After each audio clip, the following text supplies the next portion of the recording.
Carl Jung. He discovered something deeply unsettling about narcissists, something most psychologists completely overlook. They aren't born that way. No child is born a narcissist. But some children, at a very specific turning point in their lives, they learn that the only way to survive emotionally is to become what we now call a narcissist. And the most frightening part? This transformation doesn't happen because the child is inherently bad. It happens because the child is intelligent, because the child has learned to read the family environment with surgical precision, and they've discovered that being themselves is unacceptable, that expressing needs is dangerous, that vulnerability equals abandonment. So they do what any organism does when survival is at stake. They adapt. And that adaptation, that brilliant strategy for psychological survival, is what we later label narcissism. There is a moment, a specific moment in childhood, where the child stops being who they are and starts becoming what they need to be in order not to disappear. Carl Jung called this the birth of the false self. The true child dies silently, and in their place arises a construction, a mask so well-crafted that the child themselves forgets they're wearing it. But why does this happen? And how exactly does a normal child evolve into what we recognize as a narcissistic personality? The answer isn't found in blatant trauma. It's not in overt physical abuse that everyone recognizes. The answer lies in something much more subtle and much more common. It lies in insidious emotional neglect, in the daily micro-rejections, in the systematic invalidation of what the child feels, in the message repeated day after day that who they are is not enough, or worse, that who they are is unacceptable. And the child, in this toxic environment, develops an almost frightening intelligence for survival. They begin to observe, to calculate, to understand exactly what the parents want, what the parents accept, what the parents reward, and then they transform into that. Jung understood that this transformation isn't conscious. The child doesn't sit down and decide to become a narcissist. They simply feel, on a deep pre-verbal level, that their authentic existence is a threat, that being vulnerable is mortal, that expressing needs leads to emotional abandonment, so they stop doing it. They stop crying when they get hurt. They stop asking for comfort when they're scared. They stop showing sadness when they're suffering, because they've learned that these authentic expressions of the true self are not welcome. They are punished. They are ignored. They are ridiculed. And in place of these authentic expressions, the child develops something different, a persona, a mask. A character that performs exactly what the family environment demands. And the more they perform, the more positive reinforcement they receive. Attention, approval, conditional love. So they continue performing, and the performance becomes so automated, so deeply integrated that they forget they're performing. The false self becomes the identity, the mask fuses with the face, and the true self, that authentic child that once existed, gets buried so deep within the psyche that it's as if they never existed. But they did exist, and they still exist, hidden, repressed, pulsing in the shadows. And it's exactly this internal division, this abyss between the performative false self and the buried true self, that creates the psychological structure of narcissism. Carl Jung said that the true self never completely dies. It just goes to what Jung called the shadow, the rejected, denied, hidden part of the psyche. And the more the false self dominates consciousness, the more the true self becomes shadow, the more unacceptable it becomes, the more threatening it becomes. And that's why adult narcissists have so much terror of vulnerability, because vulnerability is the language of the true self, and the true self to them is associated with abandonment, with rejection, with psychological death. So they develop defenses, narcissistic defenses. Grandiosity, arrogance, constant need for external validation, lack of empathy, not because they're evil, but because these defenses kept them alive in childhood, and now, even decades later, the psyche still believes that without these defenses, they will die. Let me tell you about a specific child. Let's call him Daniel. Daniel was 5 years old when he first realized that crying was dangerous. He fell in the park, scraped his knee. The pain was intense. Tears started to well up, and he ran to his mother seeking comfort, seeking what any 5-year-old seeks when they're hurt, a hug, validation, the message that it's okay to feel pain. But Daniel's mother didn't offer that. She looked at him with an expression of barely disguised contempt and said, "Big boys don't cry over silly things. You're exaggerating. Stop being dramatic." And then she turned her back and continued talking to the other mothers as if nothing had happened. Daniel stood there, with his bleeding knee and tears still in his eyes. And something changed inside him at that moment. It wasn't a conscious change. It was a profound change, a reconfiguration of the child's psyche. He learned. He learned that vulnerability leads to humiliation, that expressing pain leads to rejection, that seeking comfort leads to being ridiculed. So he did what any intelligent child would do. He stopped doing it. The next time he got hurt, he didn't cry. He repressed the pain. He performed strength. He showed his mother that he was strong, that he didn't need anything, that he was self-sufficient. And for the first time, he saw approval in her eyes. For the first time, he felt that he was acceptable. And that was the first brick in the construction of Daniel's false self. The first time he learned that performing strength was rewarded, that performing invulnerability brought approval, that hiding the vulnerable true self was the key to emotional survival. But that was just the beginning, because from that moment on, Daniel began to systematically observe what his mother rewarded and what she punished, and he discovered a pattern.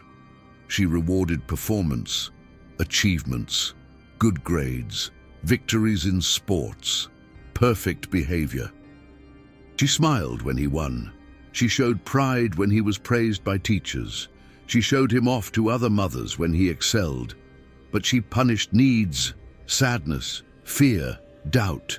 Any moment in which Daniel showed that he was human, that he had limitations, that he needed something, she withdrew, became cold, impatient, irritated, as if his emotional existence was an unbearable burden. So Daniel learned the second lesson: worth is conditional. He was only lovable when he performed. He was only acceptable when he achieved. He only deserved attention when he was exceptional. The simple act of existing, of being a child with normal needs, wasn't enough. And Carl Jung knew exactly what that does to a child's psyche. It creates what he called a primary narcissistic wound. The child internalizes the message that who they are, at their core, is inadequate. So, they develop a compensatory false self, an inflated self, grandiose, superior, because if they can't be loved for who they are, they'll create a version of themselves so impressive that it becomes impossible to ignore. And Lucas did exactly that. At 7 years old, he was already obsessed with being the best in his class. By 10, he despised kids he saw as weak. By 15, he'd developed an arrogance that shut down any possibility of genuine connection. And by 25, he was what any psychologist would recognize as a classic narcissist. But here's what most people don't understand. Lucas didn't choose this. Lucas didn't wake up one day and decide to be a narcissist. Lucas simply survived. And the way his psyche found to survive in an emotionally neglectful environment was to develop these narcissistic defenses. And now, as an adult, those defenses are so automated that he doesn't even realize he's using them. He genuinely believes he's superior. He genuinely feels he doesn't need anyone. He genuinely can't access empathy, because empathy would require feeling, and feeling would require going down to that vulnerable 5-year-old who's still buried in the shadow. That child who learned that feeling is deadly. Jung called this identification with the persona. The mask became the identity. The character became the person. And the true self is so deeply repressed that accessing it would be like dying all over again. But the true self doesn't disappear. It just goes into the shadow. And from there, it continues influencing, creating symptoms, generating that chronic emptiness that narcissists feel but can't name, that sense that something is missing, that no matter how much they achieve, it's never enough, that no matter how much they're admired, they never feel really seen. Because they aren't seen. The persona is seen, the performance is admired, but the true self, that child who once needed a hug and was rejected, remains invisible, remains unseen, remains unloved. And that's why narcissists seek external validation so compulsively. They're trying to fill a hole that can never be filled from the outside. Because the hole was created by a lack of unconditional love in childhood, and no amount of admiration, achievement, or status can replace what should have been given when they were children: acceptance of the true self. Carl Jung understood that the cure for narcissism isn't about breaking the persona, it's about integrating the shadow. It's about bringing that repressed true self back into consciousness. And that's terrifying, because doing that means feeling all the pain that was repressed. It means confronting the original abandonment. It means reliving that moment where the child learned that being themselves wasn't safe, but it's also the only real path to wholeness, to integration, to becoming whole instead of remaining fragmented between the inflated false self and the buried true self. And here's the part no one tells you about the evolution of narcissism. It doesn't happen all at once. It's a gradual process, a series of micro-traumas, a sequence of toxic learnings. Each time the child shows vulnerability and is rejected, they learn a little more. Each time they perform and are rewarded, the false self strengthens a little more.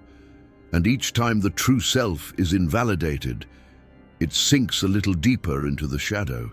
At 5 years old, Lucas still had access to authentic emotions. He could still cry. He could still feel fear. He could still ask for help. But each time he did that and was punished, access became a little more difficult. By 10 years old, he'd already developed emotional dissociation. He could get hurt and not feel pain. He could be rejected and not feel sadness. He could fail and not feel vulnerability, because he'd trained his psyche to shut down those feelings before they reached consciousness. By 15, the narcissistic persona was completely consolidated. He was the popular kid, the athlete, the one who always had a smart answer, the one who never showed weakness. And everyone around thought he had high self-esteem, but inside there was an emptiness, a deep disconnection, a feeling of always performing but never being. And by 25, the identification with the persona was complete. Lucas genuinely believed he was that persona. He'd completely forgotten that there was a buried true self. He'd forgotten that he was once a vulnerable child who needed unconditional love. Jung would say that Lucas was completely identified with the inflated ego, and that this inflation was compensating for a deep deflation. an unconscious feeling of inadequacy so intolerable that the psyche created a defensive grandiosity to never have to feel it. And that's the tragedy of narcissism. Not that the person is evil, but that the person is so defended against their own humanity that they've become incapable of genuine connection, incapable of loving, incapable of being loved, because real love requires vulnerability, and vulnerability for someone like Lucas is associated with psychological death. So he keeps performing, keeps achieving, keeps trying to prove his worth, but never feeling truly worthy, because the worth he seeks is external, and the worth he needs is internal. It's unconditional. It's the kind of worth that should have been given in childhood. The kind that says you are lovable simply because you exist, not because you achieve, not because you perform, but because you are you. And that message Lucas never received. So he spent his whole life trying to compensate for the absence of it. And that compensation, that infinite search for external validation, is what we call narcissism. But let's go back to the exact moment of the transformation. Because understanding that moment is understanding how to prevent this evolution. It's understanding how to break the cycle. It's understanding how to create children who don't need to develop narcissistic defenses to survive. The moment of transformation happens when the child makes an impossible choice. A choice that no child should have to make. The choice between maintaining connection with the true self or maintaining connection with the parents. Because the child realizes, on a deep level, that they can't have both. That if they continue being authentic, they'll be rejected, they'll be emotionally abandoned. And for a child, emotional abandonment is equivalent to death. Because children need connection to survive, not just physically, but psychologically. So the child chooses, unconsciously, they choose to sacrifice their true self to maintain connection with their parents. And in that moment, narcissism is born. Not as a character flaw, but as a brilliant survival strategy of a child's psyche trying not to disappear completely. And this choice, this unconscious decision to sacrifice authenticity in the name of survival, is what Carl Jung called a Faustian bargain. The child sells their soul, so to speak. They trade who they really are for the illusion of emotional security. And this bargain seems to work. In the short term, it works perfectly. The child who develops a performative false self manages to navigate the toxic family environment. They manage to avoid rejection. They manage to gain approval. They survive. But the price of this survival only becomes apparent decades later, when they're an adult and realize they don't know who they really are, that they never learned to connect with themselves, that they've spent their entire life performing for others and completely forgot what they want, what they feel, what they need. Lucas, at 35, had everything society said should make him happy. A successful career, superficially functional relationships, social status, admiration from his colleagues. But inside, there was an emptiness that nothing filled, a disconnection so profound that sometimes he wondered if he was real, if he was really alive, or just performing at being alive. And then, one day, something happened that cracked the persona. His son, at 5 years old, fell at the park, scraped his knee, started to cry, and instinctively, Lucas opened his mouth to say exactly what his mother had said to him: "Big boys don't cry over silly things." But before the words came out, something paralyzed him. He looked at his son, saw the tears, saw the pain, saw the need for comfort, and for the first time in 3 decades, Lucas felt something beyond the performance. He felt a deep pain. A pain that wasn't from the present moment, but from the past, from that 5-year-old child he had been, that child who had been rejected, exactly in that moment of vulnerability. And in that instant, the persona cracked, just for a second, just enough for something of the true self to emerge from the shadows.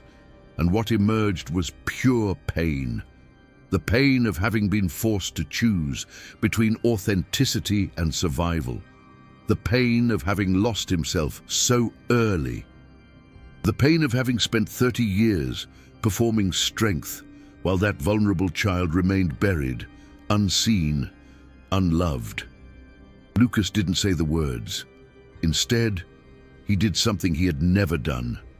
He picked his son up. He validated his pain. He said, "It's okay to cry. That hurt a lot, didn't it? I understand. It's okay to feel pain." And as he said these words to his son, something inside him began to change, because these words weren't just for his son. They were for that 5-year-old child that was still inside him, that child who had never heard these words, who had never been validated in his vulnerability.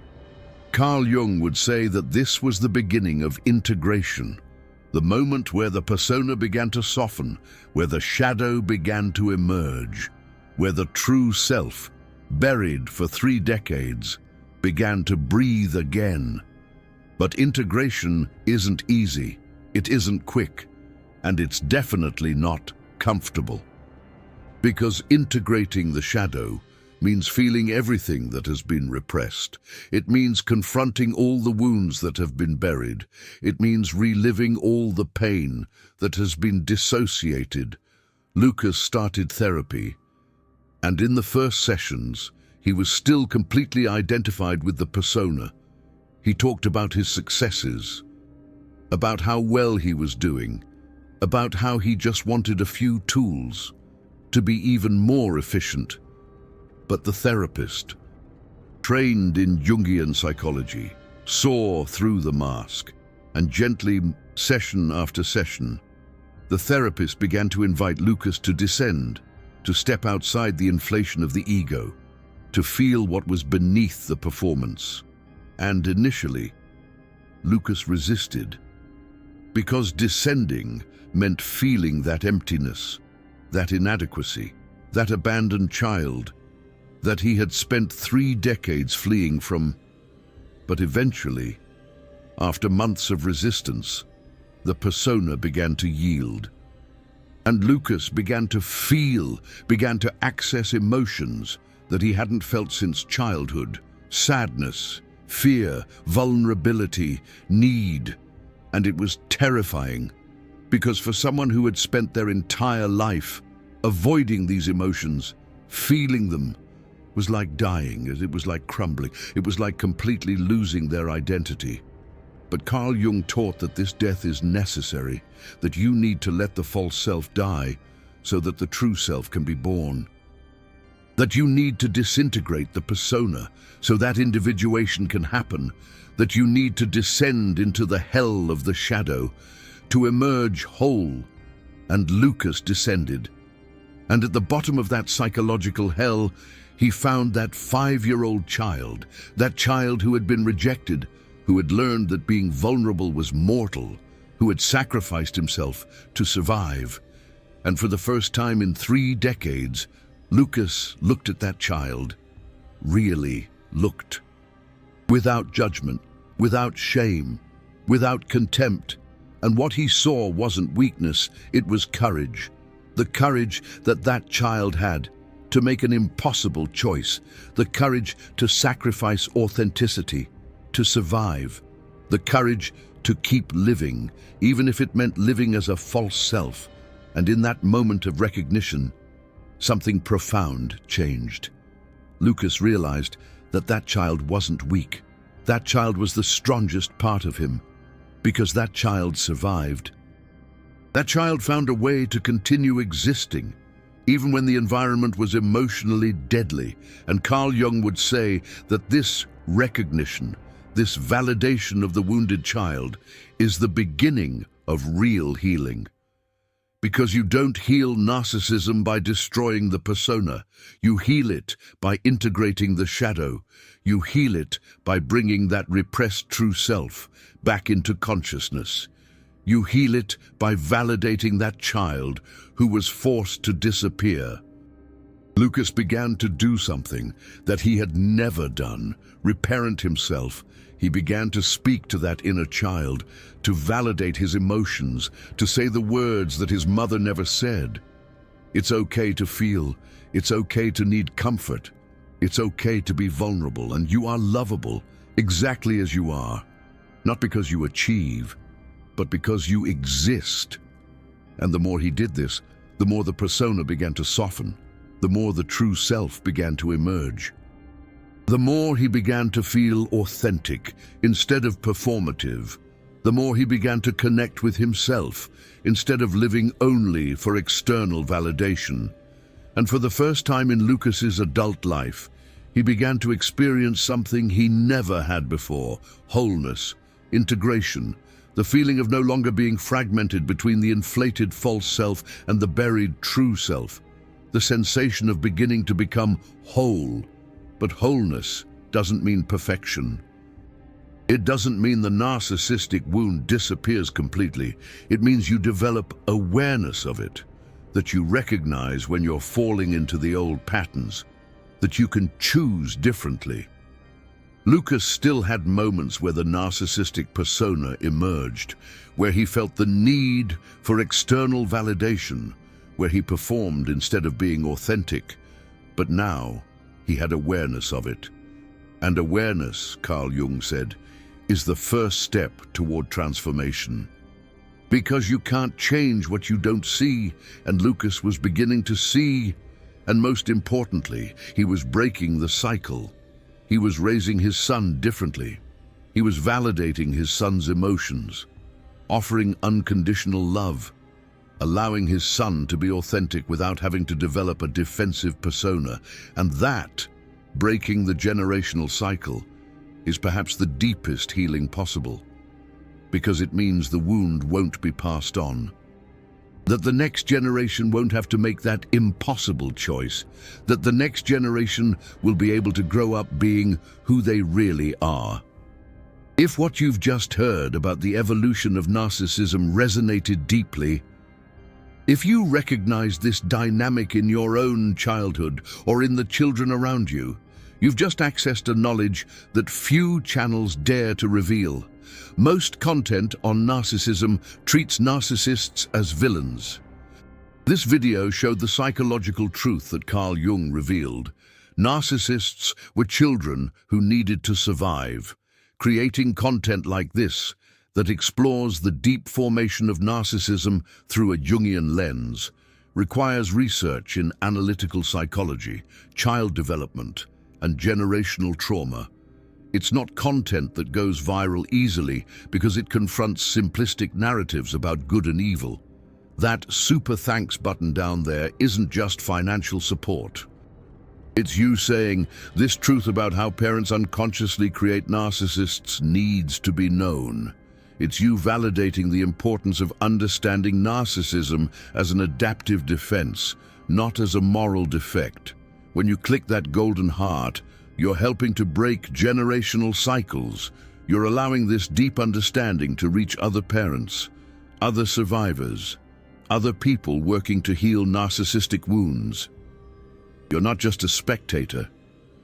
You're part of who is bringing deep psychological awareness to families who need it. Be part of who chooses understanding instead of judgment, healing instead of condemnation, breaking cycles instead of perpetuating trauma. Together, we are illuminating the family shadows that create narcissism now. How does this apply to real life? How do you recognize if you've developed narcissistic defenses as a survival strategy? How do you break the pattern? The first sign is chronic emotional dissociation. If you rarely feel sadness, fear, or vulnerability, but live in a constant activation of performance and achievement, it's possible you've developed narcissistic defenses. because vulnerable emotions were the first things the child learned to repress. The second sign is chronic emptiness despite external success. If you've achieved everything that should make you happy but still feel like something fundamental is missing, it's possible you're living from the false self. Because the false self can achieve but can never be filled. Only the true self can experience real satisfaction. The third sign is deep difficulty with emotional intimacy. If you can have superficial relationships but can never really let someone see you, it's possible the child inside you still believes that being seen means being rejected. And if you recognize these signs, what do you do? How do you begin the integration that Carl Jung described? First, you recognize the wound. You stop judging yourself for having developed these defenses. You understand that they were intelligent survival strategies of a child trying not to die psychologically. You validate that child instead of condemning them. Second, you begin to re-parent. You talk to that inner child. You offer the words that your parents never offered. It's okay to feel. It's okay to need. It's okay to be vulnerable. You are lovable exactly as you are. Third, you practice small moments of authenticity. You don't have to demolish the persona all at once. You start with micro moments, admitting a small vulnerability to someone you trust, crying when you need to cry, even if for just a minute, asking for help when you need it, even if it's terrifying. And fourth, if possible, you seek deep therapy, preferably with someone trained in Jungian psychology or depth psychology, because integrating the shadow, bringing the true self back, isn't something you do alone. You need a safe space where you can descend without collapsing completely. And if you're a parent, how do you prevent your children from developing narcissistic defenses? You validate emotions, always, when your child cries. You don't say, "Stop crying." You say, "I see that you're sad." It's okay to feel sadness. When your child is afraid, you don't say, "There's nothing to be afraid of." You say, "I understand that you're scared. Let's face it together." You offer unconditional love, not love based on performance, not love that only appears when the child achieves, but love that is present simply because the child exists. Love that says, "I love you exactly as you are." You don't need to be exceptional. You don't need to impress me. You just need to be you, and you model vulnerability.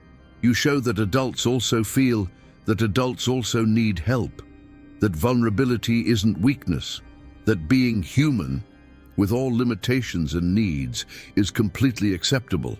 If you do these three things, your chances of raising a child who doesn't need to develop narcissistic defenses to survive increase exponentially, because you're creating an environment where authenticity is safe, where the true self is welcome, where the child doesn't have to choose between being themselves and being loved. And that, creating family environments where children can grow up authentic, is how we break the generational cycle of narcissism. It's how we stop creating new generations of children who need to become narcissists to survive. Did you recognize this dynamic in your own childhood? That exact moment where you learned that being yourself wasn't safe? What if emotional survival depended on performance instead of authenticity? Share your thoughts in the comments below, not for judgment, but for recognition, for validation, to know that you are not alone on this journey of integration. And if you're working to integrate the shadow, to bring the true self back into the light, to reparent that wounded inner child, type integration in the comments, because seeing others on this same journey can be exactly what you need to keep going, especially when the path gets really tough. And if you are a parent determined to break the cycle, to raise your children differently, to offer them the unconditional love that you never received, type cycle broken.